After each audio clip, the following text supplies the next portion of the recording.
Homem milionário ouve menino sem teto dizer: seu bebê ainda está vivo. O que acontece é seguir o deixa em choque. Leonardo Azevedo, um empresário milionário e respeitado, vive em silêncio um luto que nunca superou. Há 6 anos, perdeu sua esposa grávida em um trágico acidente de carro. Os médicos disseram que o bebê também havia morrido. Desde então, ele se fechou para o mundo, transformando sua dor em frieza, trabalho e solidão. Mas tudo muda em uma noite chuvosa. Ai!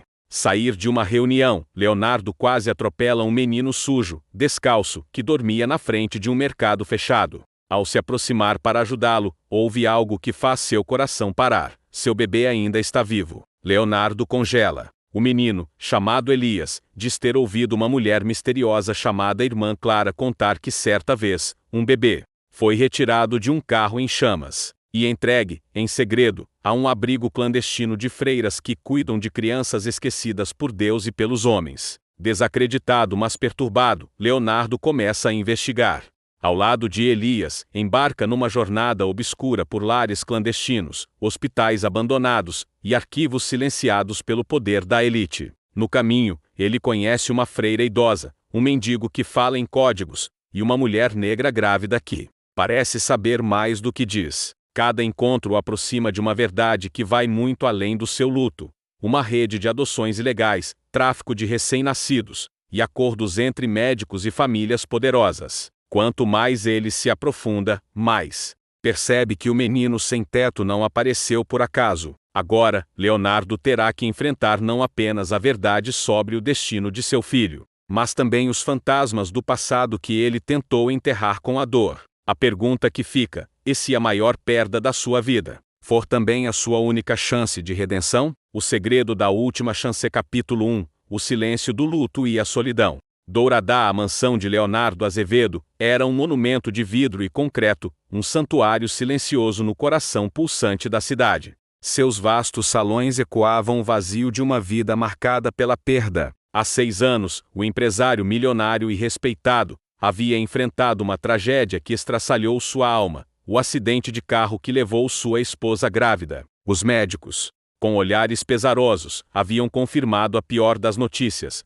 o bebê também não sobrevivera. Desde então, Leonardo se fechara para o mundo, transformando sua dor em uma frieza cortante, em trabalho incessante, e em uma solidão que o abraçava como um manto gelado. Seus dias eram uma rotina monótona de números e acordos, sua mente afiada como nunca, mas seu coração, uma pedra. Ele viajava o mundo em jatos particulares, fechava negócios bilionários, mas cada triunfo era vazio, cada conquista, um lembrete amargo do que havia perdido. O cheiro do perfume de sua esposa ainda o assombrava nos corredores vazios da mansão, e o eco de risadas que nunca foram de seu filho reverberavam em sua mente. Ele havia construído uma fortaleza ao redor de si, uma armadura de riqueza e inacessibilidade, para evitar qualquer dor futura, qualquer lembrança da vulnerabilidade humana. Mas o luto de Leonardo era um vulcão adormecido, pronto para entrar em erupção. A data do aniversário do acidente era um carrasco anual, revivendo a cena, o cheiro de borracha queimada, o som das sirenes e o silêncio mortal que se seguiu. Ele tentava afogar as memórias em uísque caro e em mais trabalho.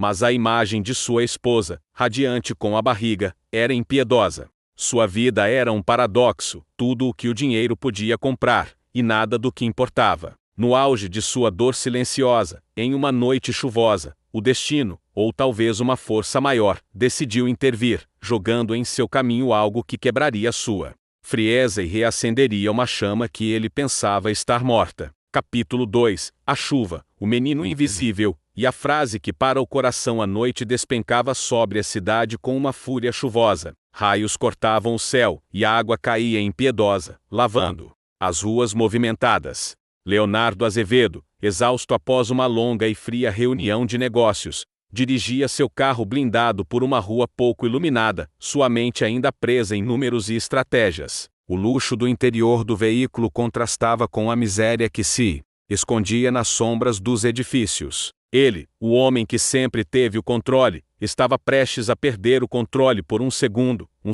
que mudaria sua vida para sempre. De repente, uma sombra. Leonardo pisou no freio bruscamente, o carro derrapando no asfalto molhado. por pouco, não atingiu um vulto encolhido na frente de um mercado fechado. Ao se aproximar, o coração de Leonardo, há muito tempo adormecido em seu luto, deu um salto. Era um menino, sujo, descalço, com roupas gastas, dormindo sobre um papelão úmido. Sua figura era frágil, uma vida invisível para o mundo que passava. Leonardo, impulsionado por um impulso que ele não compreendia, talvez a lembrança de sua própria infância, ou a pura indignação diante daquele cenário, saiu do carro. O ar gelado e a chuva forte o abraçaram, um desconforto que ele havia esquecido. Ele se ajoelhou ao lado do menino, sua voz rouca, estendendo a mão para ajudá-lo. O cheiro de chuva e terra se misturava ao cheiro de abandono. O menino abriu os olhos, grandes e assustados, encontrando os de Leonardo. Seu nome, ele sussurrou, era Elias. Ele estava sozinho. E então, o impensável. Elias, com a voz infantil, mas com uma convicção que penetrou a armadura de frieza de Leonardo, disse algo que fez seu coração, que ele pensava estar morto, disparar em um ritmo frenético. Seu bebê ainda está vivo. Leonardo congelou. O mundo ao seu redor pareceu silenciar. 6 anos de luto, de dor, de uma verdade cruel dos médicos, e agora, um menino de rua lhe dizia aquilo? O choque era indescritível. A esperança, um raio cortando a escuridão. Capítulo 3. A chama da esperança e os sussurros da conspiração. As palavras de Elias, seu bebê ainda está vivo, lançaram Leonardo em um turbilhão de emoções que ele pensava ter enterrado para sempre. O luto, a dor, a culpa, tudo se misturava com uma faísca de esperança que ele não ousava acreditar. Ele agarrou o menino, seus olhos fixos nos de Elias. Como você sabe disso? Quem te disse? Sua voz era um lamento desesperado. Elias, com a calma de quem vive nas margens e ouve os segredos do mundo, contou sua história. Ele havia ouvido uma mulher misteriosa, uma figura que ele descreveu como uma freira de olhos bondosos, mas vigilantes, chamada Irmã Clara, contara a ele e a outros meninos do abrigo uma história. Certa vez, um bebê havia sido retirado de um carro em chamas, milagrosamente vivo, e entregue, em segredo, a um abrigo clandestino de freiras. Um lugar que cuidava de crianças esquecidas por Deus e pelos homens. Desacreditado, mas perturbado até a alma, Leonardo sentiu a urgência daquelas palavras. A fé em sua própria dor, em sua própria perda, estava sendo testada por um menino de rua. Ele não podia ignorar. Ele precisava saber a verdade. Ao lado de Elias, que se tornou seu guia improvável, Leonardo embarcou em uma jornada obscura. Não mais em jatos particulares ou limusines, mas em ônibus, a pé, por becos e ruas que ele nunca imaginou que pisaria. Eles vasculharam lares clandestinos, visitaram hospitais abandonados em busca de registros, e vasculharam arquivos silenciados pelo poder da elite. Ricardo, o homem que sempre controlou tudo com dinheiro, estava agora à mercê da sabedoria das ruas e da coragem de um menino. Cada encontro os aproximava de uma verdade que ia muito além do luto de Leonardo. A irmã Clara era uma figura enigmática, protetora dos segredos do abrigo. Ele conheceu também um mendigo que falava em códigos, um homem sábio que parecia ter visto demais, cujas palavras enigmáticas revelavam pistas. E, por fim, uma mulher negra grávida com olhos que pareciam saber mais do que diziam, uma testemunha silenciosa de algo terrível. A cada passo, Leonardo desvendava não apenas o destino de seu filho, mas uma rede de adoções ilegais, tráfico de recém-nascidos e acordos cruéis entre médicos e famílias poderosas, que manipulavam vidas em nome de seu próprio benefício. O menino sem teto não apareceu por acaso. Ele era a chave para desvendar um segredo que Ricardo havia tentado enterrar com sua dor. A pergunta que ficava era, e se a maior perda da sua vida fosse também a sua única chance de redenção? A vida de Leonardo Azevedo foi virada de cabeça para baixo por um menino sem teto. O que ele disse vai te deixar em choque. Inscreva-se no canal para não perder os próximos capítulos desta saga emocionante de mistério, amor e a busca pela verdade. Deixe seu like se você também está impressionado com a coragem de Elias e curioso para descobrir o destino do bebê de Leonardo. Compartilhe este vídeo para que mais pessoas mergulhem nesta trama poderosa de segredos da elite e redenção. Comente abaixo o que você acha que aconteceu com o bebê de Leonardo? Quem está por trás dessa rede de segredos? O segredo da última chance. Capítulo 4. O caminho na periferia e as cicatrizes do passador. A jornada de Leonardo pela periferia, ao lado de Elias, era um mergulho em um mundo que ele havia deliberadamente ignorado. O cheiro de miséria e a dura realidade do abandono eram lições diárias, mas, em meio a isso, ele encontrava uma dignidade e uma força que jamais vira nos salões de Wall Street. Eles percorriam becos úmidos, avenidas movimentadas de comércios populares e abrigos improvisados. Enquanto Leonardo, o milionário acostumado a impor sua vontade, agora aprendia a ouvir, a observar e a sentir. As sapatilhas simples de Elias e suas roupas gastas contrastavam com o terno de Ricardo. Se a conexão for com o roteiro de O Assento da Dignidade, onde Ricardo é o nome do milionário, mas a pureza do menino era um guia mais valioso do que qualquer GPS. Ricardo Lacerda, o seio de uma grande empresa, que se envolveu em um escândalo de preconceitos. Se a conexão for mantida, observava à distância, com um senso de reconhecimento do que era um controle velado. A cada passo, Leonardo confrontava as cicatrizes de sua própria infância, a relação quebrada com seu pai, um homem que o criara para ser implacável nos negócios, ensinando-lhe que emoções eram fraquezas e que o dinheiro era a única medida de valor. A busca por seu filho se transformava em uma dolorosa escavação de seu próprio passado, trazendo à tona a origem de sua frieza e solidão. O primeiro grande encontro na periferia foi com Dona Neide, uma mulher negra grávida que cuidava de 3 crianças sem nenhum auxílio do governo. Dona Neide, com sua força silenciosa e sua determinação inabalável, representava a resiliência das mulheres daquela comunidade. Ela falou sobre a dificuldade de criar filhos em um mundo que os ignora, mas também sobre a fé e a união que os mantinham de pé. Leonardo sentiu um aperto no peito, uma empatia que ele nunca havia sentido antes. O mundo que ele havia rejeitado era um espelho que o forçava a ver suas próprias feridas e a reconhecer o valor que não estava nas fortunas. Capítulo 5. O toque do destino e a verdade que resiste ao tempo. A cada dia que passava com Elias e Dona Neide, Ricardo sentia seu coração, antes uma pedra gelada, amolecer. O cheiro de comida caseira, as risadas das crianças e a solidariedade dos moradores eram um bálsamo para sua alma. Ele começou a se importar, a sentir a dor, a alegria e a esperança de pessoas que antes nem sequer enxergava.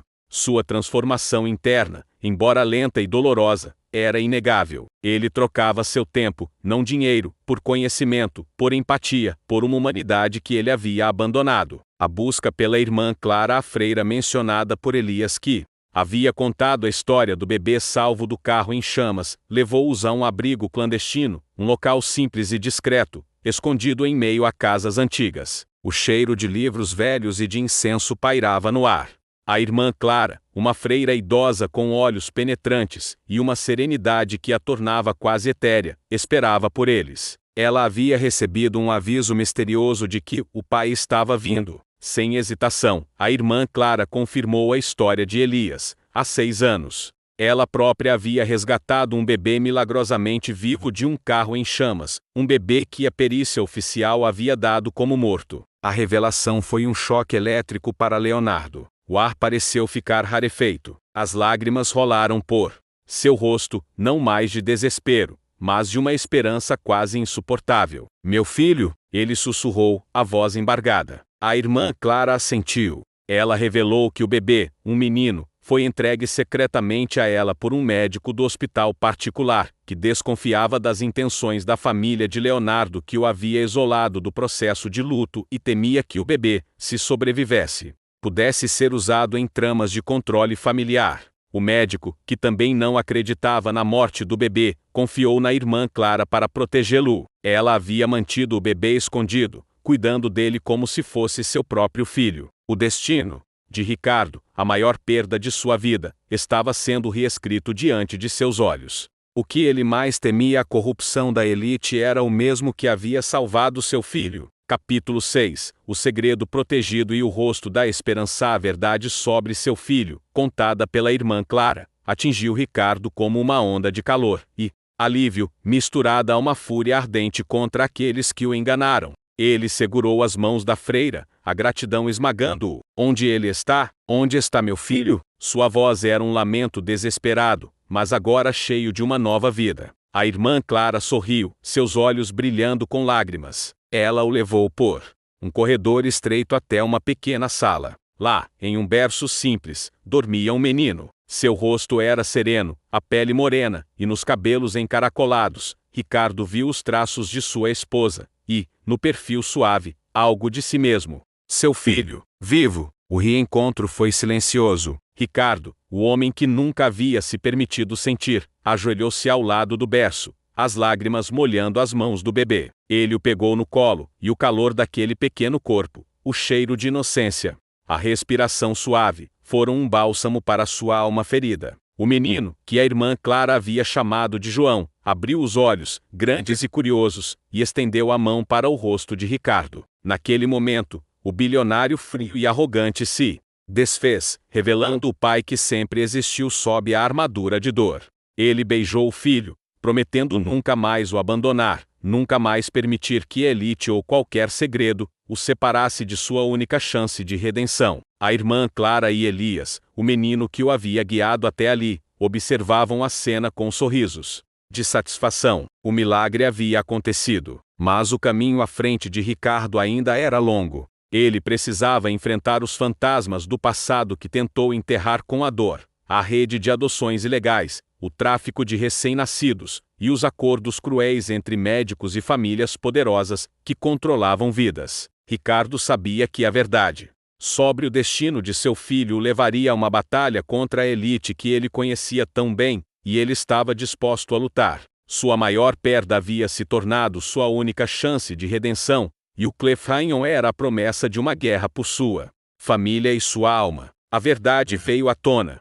O bebê de Leonardo Azevedo está vivo. Inscreva-se no canal para não perder os próximos capítulos desta saga emocionante de mistério, amor e a luta por justiça. Deixe seu like se você também está chocado e emocionado com o reencontro de Leonardo e seu filho. Compartilhe este vídeo para que mais pessoas mergulhem nesta trama poderosa de segredos da elite e a busca pela dignidade. Comente abaixo o que você acha que Leonardo fará para expor a rede de adoções ilegais. Quem são os verdadeiros vilões dessa história? Capítulo 7. O rosto da reconciliação e a sombra do passador a cada dia que passava com Elias e João, seu filho redescoberto. Leonardo sentia a frieza que o cercava por anos começar a derreter. Ele, que havia construído um império sobre a negação da pobreza e da injustiça, agora se via imerso nesse mundo que antes desprezava. O carinho genuíno de Elias e a inocência pura de João eram um bálsamo para sua alma ferida. Mas a paz era frágil. A batalha legal pela custódia de João seria feroz, e ele sabia que teria que enfrentar os fantasmas do passado que tentou enterrar com a dor, e a elite que havia orquestrado a trama em torno de seu filho. Impulsionado por um desejo ardente de redenção, Leonardo buscou os pais de David, um jovem engenheiro que havia trabalhado para ele anos atrás. David havia proposto uma solução inovadora e ética para um grande projeto de construção, mas Leonardo, priorizando a velocidade e o custo, havia rejeitado brutalmente suas ideias, levando ao fracasso do projeto e à subsequente depressão grave e ruína profissional de David. Leonardo havia ignorado seus apelos, vendo-o como descartável. Agora, encarando os pais de David, com o coração partido, em sua casa modesta, Leonardo sentiu o peso total de suas ações passadas. Ele viu a dor deles, a dor persistente causada por sua decisão impiedosa. Gaguejou, tentando se desculpar. Mas as palavras pareciam inadequadas. O verdadeiro custo de sua crueldade foi exposto diante dele. Mais tarde, Leonardo retornou ao centro comunitário. Ele encontrou Dona Helena, a gentil mulher que servia comida aos sem-teto. Confessou a ela tudo, seus erros passados, as verdades reveladas sobre seu filho, e sua necessidade desesperada de fazer reparações. Dona Helena ouviu, seus olhos cheios de uma calma compreensão. Ela lhe disse que a comunidade, embora ainda cautelosa, via a sinceridade em seus esforços. Ela concordou em ajudar Leonardo a se aproximar de Sofia, a mãe de Elias, se a conexão for mantida entre os roteiros. Elias é filho de Sofia, a mulher que havia acolhido seu guia em um mundo onde ele não era ninguém. O verdadeiro acerto de contas, Leonardo percebeu, não seria com seu eu passado, mas com o futuro que ele escolheu construir. Capítulo 8. O espelho da culpa e a semente da redenção. As palavras dos pais de David e a confissão a Dona Helena ressoaram com uma verdade brutal em Leonardo. Ele era, de fato, um homem que havia perdido sua alma, impulsionado pelas mesmas falhas que havia herdado e amplificado. Sua jornada para encontrar João havia se tornado uma escavação involuntária de seu próprio passado, puxando à tona ressentimentos enterrados e pecados não reconhecidos. Ele começou a confrontar as memórias dolorosas de sua infância, os momentos em que a frieza de seu pai moldou sua própria incapacidade de se conectar, de sentir. Ele percebeu que sua busca constante por mais dinheiro e poder era uma tentativa desesperada e equivocada de preencher um vazio emocional deixado por um pai distante. Impulsionado por uma nova urgência, Leonardo buscou a família de Mariana, a mulher que ele havia abandonado, e que depois perdeu o bebê de um roteiro anterior, se a conexão for mantida. Mariana havia se mudado para outro abrigo após a tragédia, tentando reconstruir sua vida em silêncio. Leonardo a localizou, e o encontro foi carregado de dor. Mariana, embora agora mais forte, carregava as cicatrizes de sua perda. Leonardo, em um ato de profunda humildade, ajoelhou-se e implorou seu perdão, não com dinheiro, mas com a verdade de seu arrependimento. Ele prometeu dedicar à Fundação João o legado da vida, um nome novo para a fundação que ele criaria, homenageando seu filho para ajudar mulheres como ela, para garantir que nenhuma mãe passasse pela dor e pelo abandono que ela havia sofrido. Mariana, com os olhos marejados, estendeu a mão e tocou o rosto de Leonardo. Não era um perdão completo, mas um primeiro passo, uma semente de cura. Ela viu a sinceridade em seu olhar e a mudança em seu coração. A conexão com Mariana, que representava tantas outras mulheres que ele havia ignorado, foi um momento crucial. O verdadeiro custo de sua crueldade foi exposto, não mais em termos financeiros, mas em vidas humanas marcadas. O verdadeiro ajuste de contas, Leonardo percebeu, não seria com seu eu passado, mas com o futuro que ele escolheu construir, um futuro de reparação e amor. Capítulo 9. O ponto mais baixo e o abraço inesperado. A publicidade em massa e o escândalo financeiro levaram Leonardo ao seu ponto mais baixo. Ele estava no hospital, devido a um colapso nervoso, não físico. Sua carreira estava em ruínas, seu nome, sinônimo de escândalo. A bajulação havia se transformado em desprezo, e os amigos de outrora, em fantasmas. A solidão pesava mais do que nunca, mas agora era uma solidão autoimposta pela verdade, não pela arrogância. Ele via seu império desmoronar, e com ele, a vida que ele havia conhecido. A dor da perda era imensa, mas misturada com uma sensação de libertação. Enquanto Leonardo se afundava em sua dor e arrependimento, Elias, o menino que o havia guiado até seu filho, com sua inocência e amor incondicional, se tornou seu maior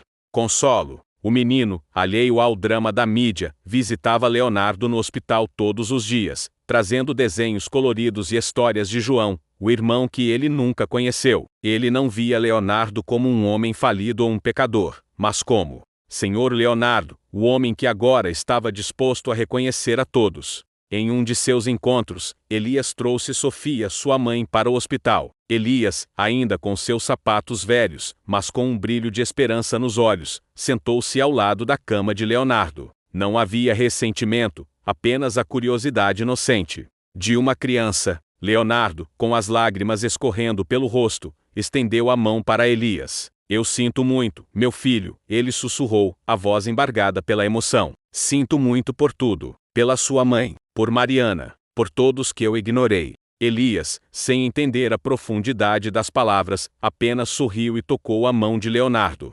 Naquele momento, não havia milionário, nem menino de rua, nem escândalo. Havia apenas um homem se conectando com a humanidade que ele havia abandonado. Aquele abraço foi o perdão que Leonardo tanto buscava, o início de sua verdadeira redenção. Foi o ponto mais baixo de sua vida, onde ele perdeu tudo, mas também onde ele ganhou o que o dinheiro nunca poderia comprar, a família e a paz de sua alma.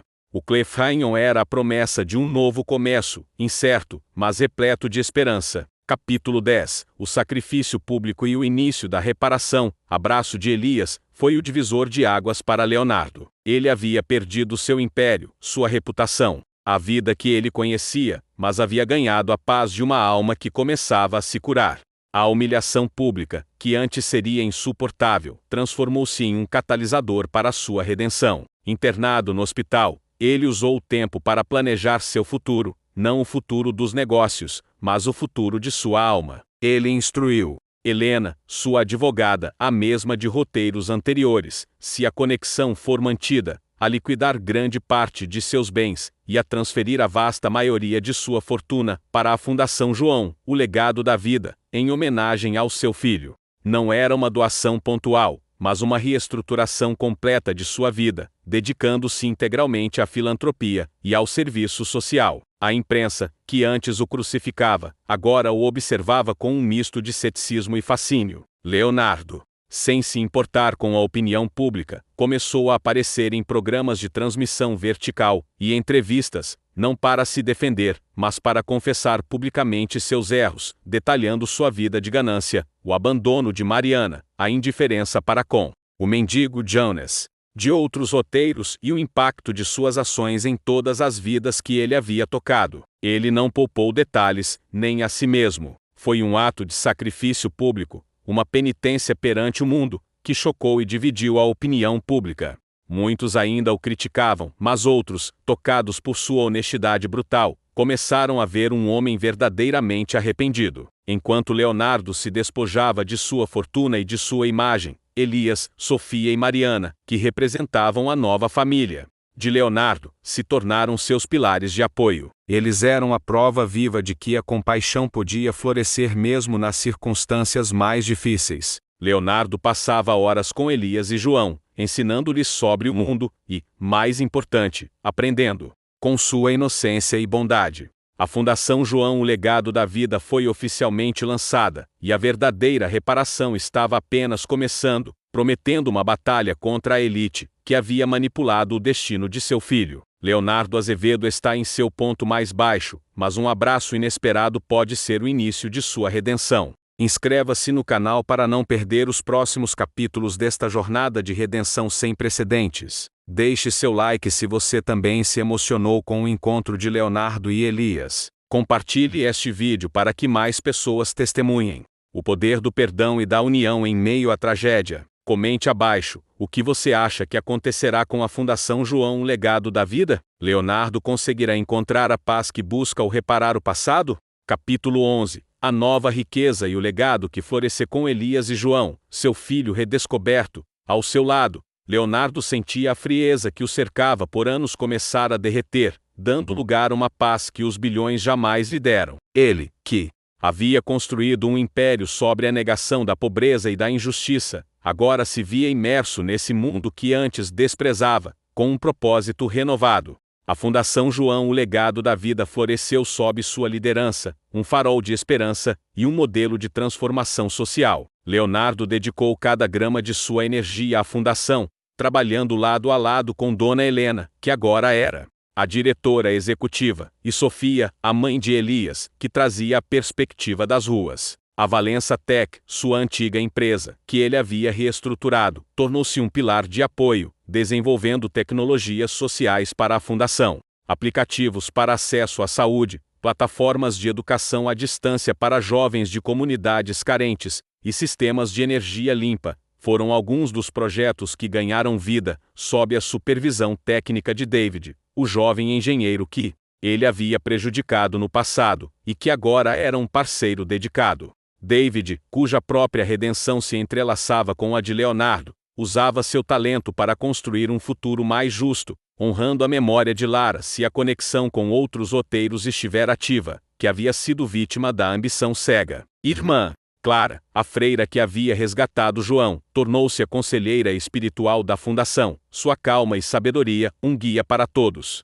Jonas, o mendigo sábio que iniciou a transformação de Leonardo, permanecia em sua calçada, seu santuário, e Ricardo o visitava regularmente, não como benfeitor, mas como aluno, buscando sua orientação. A Fundação João, o legado da vida, se tornou a prova viva de que a vida, quando vivida com propósito, pode resolver a mais complexa das equações, a de dividir para multiplicar. Capítulo 12. a voz da esperança e o confronto com o passador. A história de Leonardo Azevedo, o milionário que perdeu tudo para encontrar seu filho e sua alma, ecoou em todo o mundo. A Fundação João, o legado da vida, era citada em jornais, telejornais e redes sociais, como um exemplo de que a compaixão e a verdade podem transformar o mundo. Leonardo, antes um recluso, tornou-se um orador requisitado, palestrando em conferências internacionais. Ele não falava sobre lucros, mas sobre a importância da humildade, da empatia e da justiça social. Sua voz, antes arrogante, agora ressoava com uma convicção que silenciava a todos. Ele se tornou um embaixador da mudança, um exemplo de que o ser humano pode se reconstruir, mesmo após a maior das quedas. No entanto, a ascensão de Leonardo trouxe um último e inesperado confronto. Seu pai, Ricardo Dantas, o patriarca da família e um magnata ainda poderoso e um dos personagens principais de outros roteiros interconectados, observava a transformação de Leonardo, com uma mistura de fúria e descrença. Ricardo Dantas, que havia esmagado a família de Lara e outros projetos em sua busca implacável por poder, não podia suportar a ideia de seu filho, desmantelando o legado familiar, em nome de uma caridade. Ele via a mudança de Leonardo como uma traição, uma fraqueza. Ricardo Dantas confrontou Leonardo publicamente, acusando-o de ser um lunático, de destruir o nome da família. Mas Leonardo não recuou. Ele encarou o pai com a serenidade que havia aprendido nas ruas. Ele falou da herança de injustiça que ele havia recebido, dos crimes ocultos que manchavam a fortuna Azevedo, ou Dantas, se o sobrenome for mantido do pai, e dos rostos que seu pai havia ignorado. Foi um acerto de contas final, não apenas entre pai e filho, mas entre duas filosofias de vida: a ganância versus a compaixão, a aparência versus a verdade. Capítulo 13. O legado do perdão e a herança rejeitada. O confronto público entre Leonardo e seu pai, Ricardo Dantas, foi um divisor de águas. Leonardo, armado com a verdade e a paz de sua nova vida, expôs os crimes da Dantas Tech, os abusos de poder e a hipocrisia de seu pai. A notícia abalou o mundo corporativo. Ricardo Dantas, finalmente desmascarado, viu o restante de seu império desmoronar sob o peso de suas próprias transgressões e da condenação pública. A sociedade, que antes o reverenciava, agora o via com desprezo. O poder que ele tanto prezava se esvaiu, e ele se viu sozinho, abandonado por todos que ele havia manipulado. Apesar da dor de expor seu próprio pai, Leonardo sentiu uma profunda libertação. A Fundação João, o legado da vida, recebeu uma onda sem precedentes de apoio e doações. A Dantas Tech, antes um símbolo de corrupção, foi transformada em uma empresa de tecnologia social, sob a liderança de David, dedicada a criar soluções para comunidades desfavorecidas. O legado de Leonardo não seria o de um bilionário implacável, mas o de um homem que teve a coragem de quebrar o ciclo de injustiça de sua família e construir um novo caminho, baseado na verdade e na reparação. O perdão veio de lugares inesperados. Os pais de Lara, a jovem cujo projeto foi roubado, e a família de Mariana, a mulher que sofreu o abandono, conectando aos roteiros anteriores, procuraram Leonardo. Eles viram a sinceridade em sua transformação, e ofereceram não a absolvição, mas a aceitação. Leonardo, com lágrimas nos olhos, ofereceu sua vida para honrar a memória de Lara, e para apoiar Mariana e sua família. O perdão, ele compreendeu, não era um ato único, mas um processo contínuo de cura e serviço, um ciclo que se perpetuava através das mãos limpas que ele agora oferecia. Capítulo 14.